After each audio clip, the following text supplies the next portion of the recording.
arrancamos ya la resistencia del espacio de hoy y tengo por ahí a mi amigo Rolando Cartaya. Oh, sí. Aquí estamos. Rolando, ¿cómo estás? ¿Qué tal? Feliz Día de los Padres, aunque sea atrasado. Bueno, igualmente. Igual para el Gracias. público. Gracias, Miguel. Oye, Rolando, tengo varios temas que hablar contigo, pero aquí tengo el texto tuyo. Ya incluso tú y yo habíamos hablado que estabas trabajando en él sobre una de las figuras, eh, ya no diría más oscuras, porque eso de por sí lo fue, sino una de las figuras puntales de la edificación de la dictadura de los hermanos Fidel y Raúl Castro. Me refiero a Ramiro Valdés Menéndez. Falleció ayer a los 94 años y tú escribiste un texto que se llama así: Fallece Ramiro Valdés, una vida dedicada al terror verde olivo, uno de los históricos de la revolución castrista. ¿Por qué no empezamos? Porque además tú tienes no solo la parte biográfica, sino también cómo fue convirtiéndose en lo que llegó a ser. Sí, así, Miguel, empecé ese trabajo justamente con una escena que recordaba del 11J, que fue que Ramiro Valdés trató de frenar las manifestaciones en Palma Soriano. Me acuerdo. Y ahí, en el único lugar donde se oyó la palabra asesino fue ahí. O sea, Ramiro asesino, Ramiro asesino. Prácticamente lo pusieron en fuga los manifestantes de Palma Soriano. Y es que este hombre tuvo una ejecutoria totalmente cruel, letal. Este hombre es responsable de prisiones, de ejecuciones, en fin, de los comités de defensa de la revolución, para que vaya. En sus dos periodos, durante del 60 al 68 y después del 79 creo que fue al 85, Al fue, 86, sí. al 86 fue ministro del Interior. Y en la primera etapa, por ejemplo, fue clave porque lo había, ya esto lo narra, por cierto, Vargas Llosa.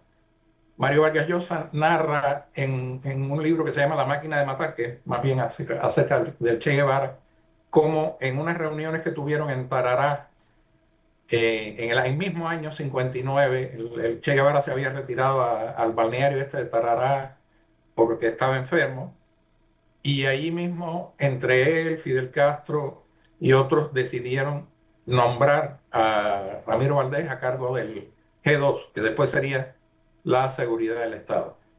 Este G2 en el Escambray fue responsable de ejecuciones masivas. Ahí Pedro Corso, el investigador Pedro Corso, Uh narra -huh. una que se llama la masacre de la Ceiba, donde ejecutaron a 19 personas con una ametralladora calibre 30, y también de lo que después conocimos como los pueblos cautivos, o sea, levantar en peso a los campesinos que apoyaban a los alzados del Escambray y llevárselos al otro extremo de Cuba, ¿no? A Sandino, allá los pueblos estos En Pinar del Río. en Pinar del Río, sí. Sí. Esto fue en cuanto al Escambray, pero también fue el hombre que creó, él estudió de acuerdo con los manuales de la KGB y de la Stasi alemana, ¿no? Estuvo estudiando en Checoslovaquia antes de hacerse ministro del Interior. Y usó las mismas técnicas, pero yo creo que se pasó. Por ejemplo, en las cárceles estaban las celdas frías, estaba en las celdas calientes, estaban las gavetas, que eso es lo más inhumano que hay, un hombre que no se puede mover sentado ahí en Y una acostado. gaveta. Y acostado. Sí, Ahí en el Museo Americano de la Diáspora sí, Cubana tenemos una reproducción tal cual como fue que los de la presos gaveta, políticos de la gaveta. de la gaveta. Bueno, en algunos casos sentado, en otros casos así acostado, como tú dices, pero además bayonetazos, golpizas. Corso narra que él estuvo en las circulares de Isla de Pino y dice que durante un tiempo los presos estaban prácticamente durmiendo sobre miles de libras de explosivos, Ujú. porque en caso de que hubiera algún tipo de rebelión o algún tipo de intervención de Estados Unidos, iban a volar las circulares con los presos dentro, ¿no? Pero bueno, también fue el creador esto que viene de los Blockbart alemanes, o sea, de los nazis. En el caso de los nazis era una persona por cuadra la que se encargaba de la vigilancia y la delación.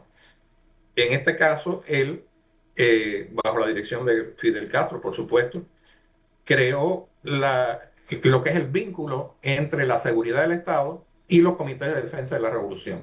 La, son, recuerdo que cuando yo iba a venir para los Estados Unidos, tuvimos una pequeña reunión Ya habías estado preso, ya habías en mi estado. casa. Ya había estado preso, vine por el programa de presos políticos. Y ese día a un muchacho que vivía a al lado de mi casa se le ocurrió parquear una especie de furgoneta que tenía en el pasillo que daba para mi casa. Y, y esta señora de vigilancia lo llamó y le dijo, necesito que quites ese carro de ahí porque yo necesito ver hacia allá. O sea, era así, esos son los comités de defensa de la revolución para los oyentes que no estén muy relacionados con eso. Los cubanos lo conocen bien, o sea, también te tocan en la puerta para que vayas a votar, te obligaban a donar sangre, a hacer trabajo voluntario, etcétera, pero su principal función era esta, era tener el control político de la cuadra en coordinación con la seguridad del Estado. Sí, sí, te refiere, le estaba citando ahora, sí, Pedro Corso, pasó, fue preso político, destacada figura aquí, trabajó muchos años también contigo en radio y Sí, televisión, Martí, y ha escrito también un texto. Y Pedro, lo que estaba diciendo, nuestro buen amigo Pedro Corso, lo que estaba narrando es ese periodo que él pasó en Isla de Pino, en Isla de Pino. preso, preso, señores, en ese lugar, eh, en la prisión de Isla de Pino. Exacto. Después él también tuvo que ver, pero ya en el segundo periodo. En el primer periodo lo separaron del cargo, tratando de cambiar un poco la imagen tal vez del Ministerio del Interior y pusieron a Sergio del Valle. Sí, Pero después Castro no le gustó el trabajo de Sergio del Valle y volvió a llamar a Ramírez. En este segundo periodo, es el periodo desde el 79, el periodo en que empiezan los actos de repudio inspirados en la Revolución Cultural China ya. en Cuba. Es también un periodo de persecución a los jóvenes que escuchaban a los Beatles, eh, y también o sea, se desarrolla este sistema de delación. Mucha gente fue a las cárceles por propaganda enemiga, por ejemplo, por escribir algo que tenían en una gaveta, se iban a la cárcel. Eh, entonces, es también una época de encarcelamientos arbitrarios, de persecución a los jóvenes, como te decía, ¿no? Después, en 1985, lo separan del cargo de nuevo, pero entonces lo mandan a la empresa, a la Copextel, o sea, De a crear Copextel, que telecomunicaciones. es la de las telecomunicaciones en Cuba. Eh, desde este cargo, él empezó a desarrollar lo que era el espionaje ya electrónico, ¿no? Continuamos aquí rapidito con el periodista e investigador de la Fundación para los Derechos Humanos en Cuba, Rolando Cartaya. Rolando, te quedaste cuando salta Ramiro Valdés para Copestel, que monta aquella cosa en las computadoras, y después lo Ah, nombran ministro de Comunicación unos años después. Adelante. sí, sí, a él, por supuesto, le encomiendan la modernización de las comunicaciones en Cuba, pero sobre todo el control de las comunicaciones ya digitales, de la informática en la época digital, ¿no? En el 2006 creo que fue que lo nombraron para esto. En el Ya. 2007 fue que salió al ciberespacio el primer blog opositor que tenía bastante éxito, que fue el de Giovanni Sánchez. ¿Cómo no? Pero ¿Cómo ya no? los cubanos estaban, ya los cubanos estaban, eso sí, ahí se ha hablado recientemente de que en una Cuba libre los cubanos podrían desarrollarse en el campo de las tecnologías de la informática y las comunicaciones, ¿no? Y es cierto, hay gente en Cuba con un tremendo talento que han buscado la manera de comunicarse a pesar de todas las trabas que el gobierno pone, todo el espionaje que el gobierno eh, ejerce sobre estos jóvenes. Entonces, Ramiro Valdés fue por esa época más o menos cuando dijo esto en una feria de informática, dijo que el potro salvaje de las nuevas tecnologías puede y debe ser dominado. Dijo así. Ya. Eso ya estaba dando la medida de qué es lo que él estaba haciendo dentro de las telecomunicaciones en Cuba. Hoy en día ellos pueden cortar selectivamente la internet. Te la cortan cuando hay alguna protesta grande, la cortan en el lugar y a veces se la cortan incluso a los opositores, a los periodistas independientes en días señalados, o le bajan también la velocidad, que es la otra cosa que pueden hacer. Y esta experiencia que él tuvo con esto la llevó a Venezuela en 2010, donde Chávez lo invitó supuestamente para abordar una crisis eléctrica que ya existía en Venezuela, pero ya para entonces se habían firmado unos acuerdos militares secretos entre La Habana y Caracas, o sea, entre el gobierno de Cuba y el gobierno de Chávez, que le daba a la contrainteligencia cubana, a la inteligencia y incluso a las Fuerzas Armadas la posibilidad de influir en las Fuerzas Armadas y los cuerpos de inteligencia y contrainteligencia de Venezuela. Se supone que él tuvo que ver con algo que se llama CESPA, Centro Estratégico de Seguridad y Protección de la Patria. Ya. Supuestamente esto era para unificar toda la información procedente de las agencias de inteligencia, pero en realidad esto fue una agencia de espionaje, monitorear los flujos digitales, monitorear las redes sociales. Muchas veces la gente no sabía por qué iba a parar al helicoide y era por esto, era porque en el caso de los civiles lo, los monitoreaba Ramiro Valdés. Sí, Ramiro Valdés fue, sí, aquí lo tienes en tu CESPA, sí, aquí lo tienes en tu... sí. eh, Eh, hay una cita de Carlos Moore, el académico afrocubano que lo sí, conoció, que yo creo que lo retrata bastante bien. Dice, Ramiro Valdés era una persona inflexible, totalitaria y brutal. Era el hombre más temido de Cuba.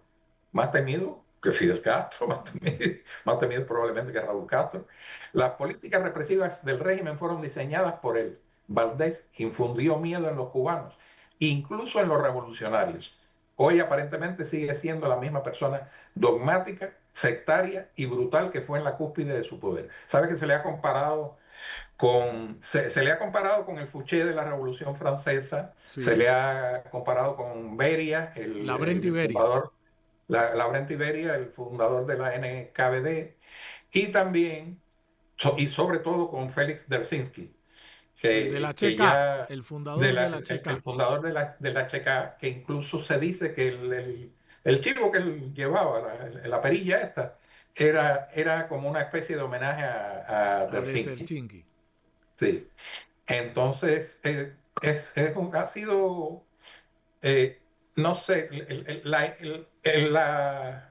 la persona que mejor ha encarnado la represión en Cuba ha sido Ramiro Valdés y creo que por eso fue que le gritaron asesino. Tenía fama de asesino cuando los manifestantes de Palma Soriano le gritaron esto, que él trató, parece, de controlar, aprovechando la intimidación esa que ejercía, ¿no?, sobre todo el mundo, trató de controlar aquella manifestación y lo pusieron en fuga.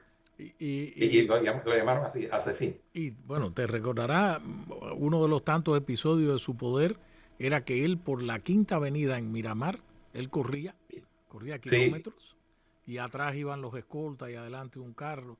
sí. Fidel Él Castro. vivía en Santa Fe, pero que corría bastantes kilómetros. Era un tipo que se dedicaba a mantener una forma física buena, pero bueno, ya desde el principio de este año se sabía que estaba bastante enfermo. Sí, pero te Y decía, te traje a colación lo de aquellos maratones en solitario sí, por la Quinta Avenida. Es una sí, exhibición de poder, sin duda. sí, sí, sí. O sea, Fidel Castro, ni Fidel ni Raúl Castro hacían eso. Sí, Ramiro no, Valdés no, sí. es cierto que no. Es una exhibición de fuerza. Yo soy el más fuerte, soy de todos ellos. Realmente era el único que trataba de mantenerse en forma, ¿no? En forma física. Sí. Pero bueno, eh, lo, como son las cosas, la salud es impredecible, tú no sabes lo que puede pasar y bueno, duró demasiado, creo yo. 94 Demasiado. años. 94. 94 años haciéndole daño a Cuba. 94 años, bueno, él participó en todas las etapas del 26 de julio, no todas las etapas del movimiento 26 de julio, Sí. pero sobre todo a Era el partir de único, ¿no? Era el único que junto a Raúl Castro había que estuvo en todo, participado en todo. Es decir, en todo, sí, el asalto a Cuartel Moncada, la sí, Sierra Maestra, sí. eh, El desembarco, el el Granma, desembarco de Granma. Eh, sí. estuvo en todo. Estuvo en todo y parece que sobre todo la confianza que se ganó con el Che Guevara, porque fue parte de la columna esta, Ciro Redondo, del La, Che Guevara, sí, que le decían columna 8 para que pareciera que había muchas columnas, sí, realmente creo que había solamente la de Camilo Cienfuegos y esta, sí. en la cosa, en lo que fue la invasión, ¿no?, a Occidente. Pero sobre todo la confianza que se ganó con el Che Guevara y la máquina de matar, vio en Ramiro Valdés al hombre idóneo para controlar al pueblo cubano, controlarlo y controlarlo a través de la represión. No, y la UMAP, ahí estaba viendo en tu trabajo Sí, también. que es uno de los cerebros detrás de la UMAP, las unidades militares de ayuda a la producción, que básicamente era una suerte de gulag cubano. Él es uno de los fue uno de los fundadores. Sí, Eh, sí, sí, sí. una, Parece, por lo que pude averiguar, a pesar de que había diferencia con Raúl Castro, en ese caso el Ministerio del Interior eh, localizaba a la gente que iban a ir a la UMAP, tú sabes, intelectuales, artistas, religiosos, uh-huh, homosexuales, y entonces después el MINFAR los llamaba a fila y entonces los mandaban a estos, que eran reales campos de concentración, lo que hicieron con la UMAP. Creo que ahora vamos a tener pronto una película de Lilo Vilaplana sí, acerca de eso. sí. Rolando, una última cosa sobre la figura de Ramiro Valdés. Queda Raúl Castro. A Raúl Castro le queda José Ramón Machado Ventura, que lo hemos visto ahí, y queda Guillermo García Fría. Y Guillermo García. Es la expresión de es la expresión de la caída de ese régimen, incluso físicamente.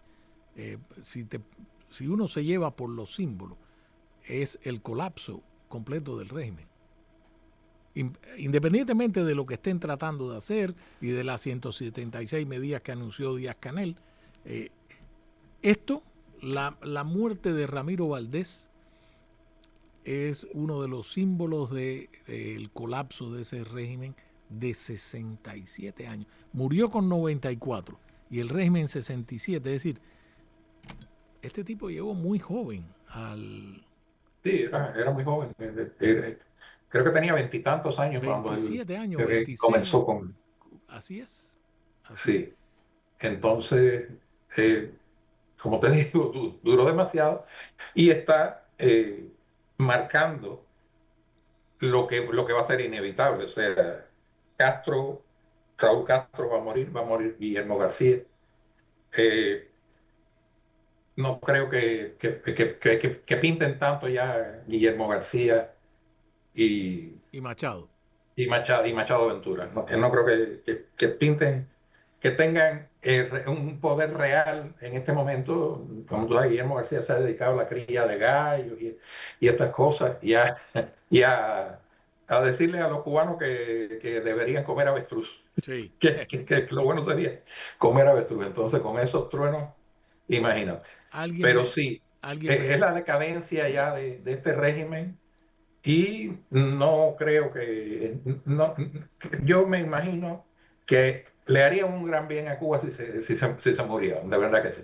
pero fíjate, alguien me Pero decía esta mañana, un amigo a mí y un patriota también, me decía, a mí lo que y no voy a decir el verbo, me molesta, vamos a decirlo así, es que Fidel Castro muera tranquilamente en su cama, Ramiro Valdés, que no les llegue esa justicia. Bueno, el caso de Raúl Castro todavía veremos, porque tiene pendiente a la justicia sí, norteamericana sobre su cabeza como una espada de Damocles. Es un tema, el tema de la justicia transicional es un tema que nos va a tocar en este cambio que va a suceder en algún momento, ojalá sea mañana, en Cuba. no sé si te mencioné que la persona que probablemente sería un testigo de cargo de la fiscalía en ese juicio es el piloto Luis Raúl González Pardo, Luis Raúl Rodríguez. González Pardo Rodríguez, al que teníamos en Uh -huh. represores cubanos desde el año 22. A él y a todos los demás que están en la misma causa, porque está acusado de asesinato Raúl Castro y Lorenzo Alberto Pérez Pérez, que fue el que disparó Uh -huh. los misiles. Pero están acusados también Simanca, Blanco, Gual y Luis González Raúl Pardo. González Pardo, Sí.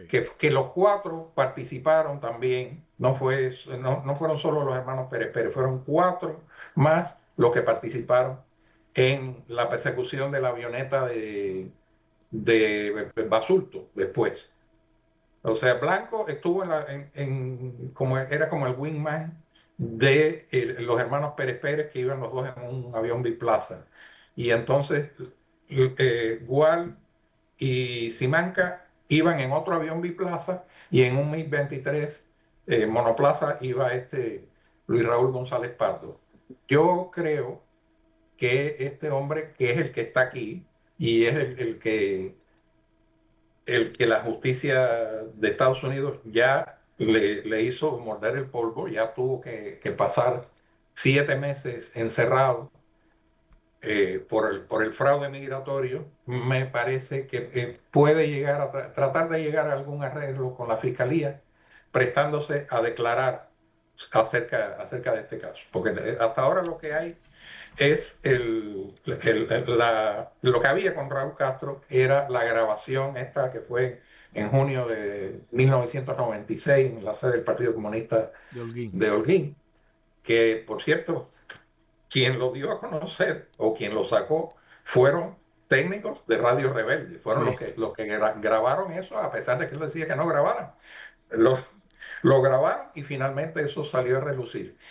Pero Luis Raúl González Pardo tiene que saber muchos más detalles de esto porque ellos incluso entrenaron para la llamada Operación Escorpión, esta operación de derribo de De las las avionetas. avionetas. Mi querido Rolando, te mando un gran abrazo. Vaya trabajo, como siempre. El trabajo de la crónica, la semblanza de quién fue Ramiro Valdés, una vida dedicada al terror verde olivo. Te mando un abrazo. Muchas gracias. Gracias. Gracias a ti, Miguel.